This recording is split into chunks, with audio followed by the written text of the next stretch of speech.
Hello, good evening, everyone. Happy Sunday. Welcome to our bedtime devotional for girls. So today is Sunday, uh, last Sunday of the month. So it's September 29, 2024. And naanata karon sa ika-day 251 sa ato ang devotional. So ang ato ang topic karon is a memory verse. Try to memorize this verse. So, ang memory verse nga to ang gihatag dinhiya is nasa Philippians chapter 4 verse 13.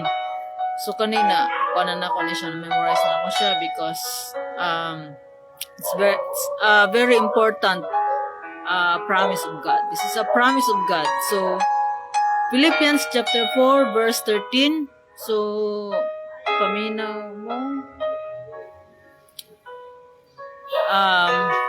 Before anything else, so atong pasalamatan ang Ginoo tungod sa iyang pagkamaayos at ang kinabuhi. So God is good all the time, and all the time God is good. So ang memory verse nga ato ang i-memorize the verse that it's a very important verse is Philippians chapter 4 verse 13. So ako na siyang ginasa ulo ko.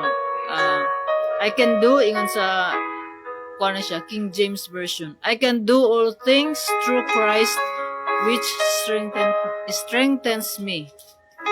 So sa lain pud nga verse is I can do all things through Christ who gives me strength. So I can do all things through Christ who gives me strength. So let us pray. Father God in heaven, we glorify your name. Ikaw ang mong Ginoo, Lord God. Nga ikaw ang tag-iya na ining tanan, Lord. Ikaw ang source sa tanang butang. Lord, we acknowledge your presence karong gabi una, Lord God. Ania kami, Lord, sa pagtuon sa imong pulong. Aron ang among pagtuo diha kanimo, mutubo ug mutubo, Lord.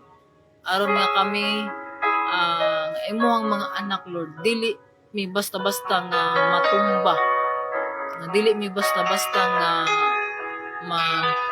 madaog sa kaaway, ug ang among kadaugan nagikan diha kanimo tungod kay kini nga verse, Lord God, nga imong gihatag kanamo, Lord God. Makahimo kami, Lord, sa pagsagubang sa mga circumstances sa among kinabuhi, Lord God. Pinaagi sa imong gahom nga imong gihatag kanamo. Gahom, Lord God, we have the power to endure. Pinaagi kang Kristo Jesus sa iyang grasya, sa iyong grasya, kaluoy, Lord God. Imo kaming gitabangan sa kanunay. Lord, ubanay kami gikan sa pagsubudan sa pagtapos ni ining buluhaton nga ang imong pangalan ang matuboy. Maghari ka, Lord God, sa matag usa kanamo, pun-a kami sa imong balaang espiritu, pun-a kami, Lord, sa kaalam at kahibalo. Kung sa ang mensahe nga maipadayag dinhi kanamo, Lord, amo pud kining ma-share sa uban nga makapaminaw niini. Lord, use us, Lord God. Use me, Lord, for your glory. Use this platform, Lord God, online devotional, Lord God, nga aron daghan pa ang mga tao nga mabalik diha sa imong tiilan. Daghan pa ang naay kadaugan, Lord God, pinaagi sa imong gahom. Pinaagi sa imong gahom, Ginoo, Lord God, nga makabag-og, makahatag og paglaom gugma, Lord God, ug kalinaw, ug kalipay nagipangita sa matag usa ka kinabuhi. Lord, kining among buluhaton among isalig diha kanimo. Inaagi sa pangalan ni Jesus. Amen. So again, may gabi so try to memorize this verse. So ang atong verse is Philippians chapter 4 verse 13. Naingon nga I can do all things through Christ who gives me strength. Children, kamo ko na mag-memorize sa iyong Philippians chapter 4 verse 13. Sige na. Can do anything by the power of Christ. Ano sa to?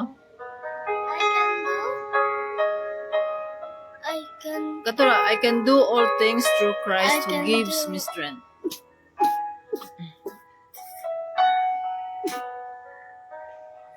inom sa tubig. Kain. May na ni. Dili ka. Sige na, Philippians chapter 4, verse 13. I can do all things through Christ, which strengthens. Strengthen me. Strengthen Or me. I can do all things through Christ who gives me strength. Sige, balik. Sige na, balik. I can do all things Through Christ who Christ gives who me gives strength. me strength. So, mao na siya, kini nga verse, ang buot pasabot ni Eni is, Mariron. Kuha ang Mariron ko. So, ang kaning nga verse, ang buot pasabot ani, so, ingon diri, a tip for parents, talk to your child about the strength,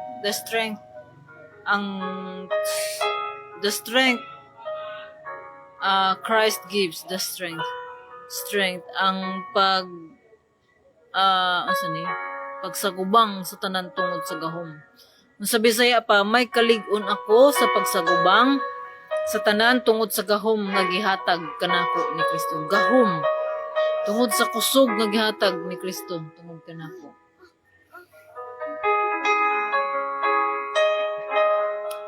So, mao kana nga kung anaa na ta sa Ginoo. Kani nga kuan is kang Paul nga tungod sa mga previous na mga verses ni ang na-experience ni Paul is na siya na-experience siya og kaharuhay og kawadon na ay pagkaon o wala, abundansya o wala. So nakahimo siya sa nahimo siyang victorious pinaagi sa gahom nga gihatag sa Ginoo kaniya.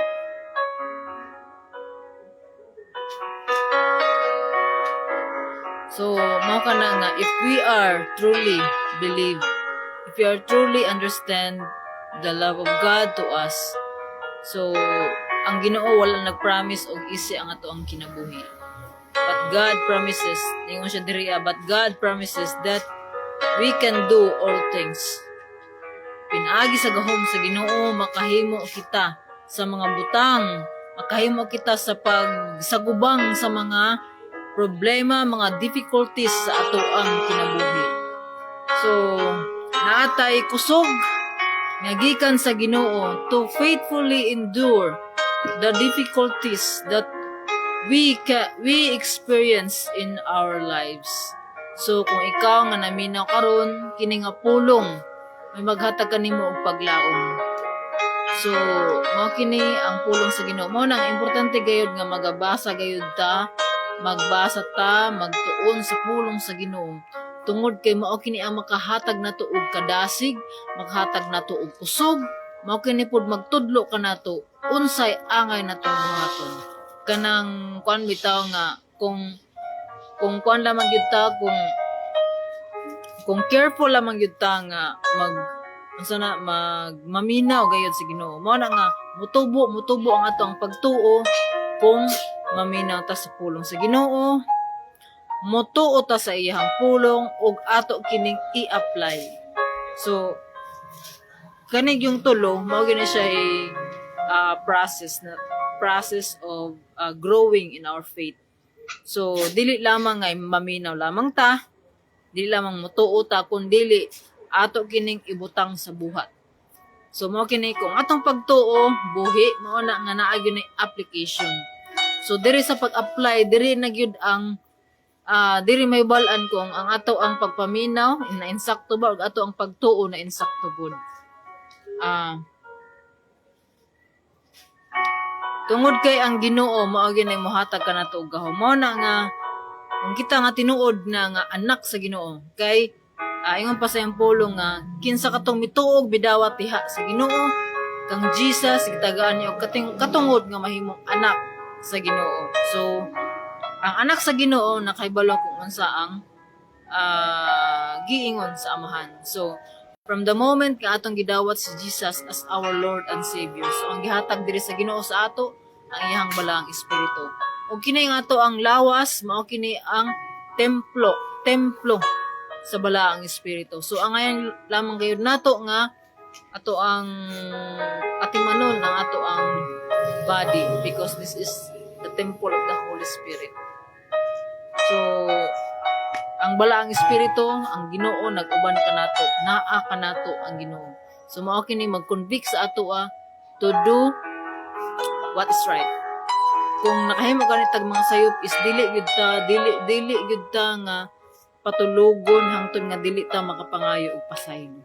So mao kana siya ang power sa Ginoo nga naa kanato. Mao nay magtudlo kanato, mag-correct kanato, mao nay magtabang kanato sa panahon nga mga tag nata sa kalisdanan, ug mao pud kini ang maghatag kanato og kusog nga sa panahon sa mga challenges ato ang kinabuhi maka-overcome ta, because mao na siya nga ang kusog nga gikan sa Ginoo, mao na nga ang ato ang atong strength, ang ato ang kusog, ang ato ang personal nga kusog is dali na ta dali na mahutdan og kusog. Ang ato ang physical mo na nga kinahanglan nato gyud ang kusog nga gikan sa Ginoo para mahimo nato ang tanan nga gipabuhat sa Ginoo kanato. So apil na ang mga difficulties, mga challenges, mga problems nga na-experience nato. So mao ni nga makahimo ta sa pag-overcome sa mga kanang mga challenges in sickness and in health, in riches and in poor, and in riches, in happiness and in sadness. So kini nga mga challenges sa kinabuhi magmadaogon kita, we will be victorious because of the strength that God gives us. So this is the promise of God, that we can do all things with the strength that comes from the Lord. So we will be able to endure. So kaning pag naatay kalig-on sa pagsagubang sa tanan tungod sa gahom sa Ginoo nga gihatag kanato. So mao gay na nga angay gyud natong saligan na Ginoo, because ang Ginoo ra gyud ang makahatag og kusog, kanang power bitaw nga sa gikan sa maghapon kanang nakay trabaho nga grabe nga trabaho, tapos pag abot pa gyud sa balay na napoy laing trabaho nga kanang kung physically kuan lamang exhausted ka, tapos pag abot na nga aside naka-experience ko ani nga kuan nga kanang gusto bitaw na ako mapahuway, kanang gikapoy akong lawas, pero tungod sa pulong sa Ginoo, tungod sa Ginoo sa iyahang kusog, nakaabot gyapon ko og kanang alas 11 sa gabi nga mao na iting katulog na ako. So pasalamat ko sa Ginoo tungod kay I cannot do kung wala ang I cannot do it if kanang wala ang strength, ang kusog nga gikan sa Ginoo. So mao na nga tanan sa grasya gayud sa Ginoo. So kining tanan nga akong ginabuhat, dili ni ako kung dili gikan kini sa Ginoo. So tungod sa grasya gayud sa Ginoo, ako nakahimo sa pag-share sa pulong sa Ginoo. So whatever man nga imuhang gi-face, kung ikaw nga naminaw karon na kay mga challenges nga imuhang gisagubang karong panahona, o wala kay balo kung makaya ba nimo na nga pagsagubang, wala gihatag ang Ginoo kanato nga dili nato kaya. So mao kini nga sa ato ang pag-atubang sa mga challenges ato ang kinabuhi. We should depend on God. We should call on God. We should makigduol ta sa Ginoo. Ug sa atong pagpakigduol sa Ginoo, diha nato mahibalan kung unsa ang iyang mga saad. So ang pagpakigduol sa Ginoo is ang pagbasa ug pagtuon sa iyang pulong, because the word of God is God, and that is Jesus.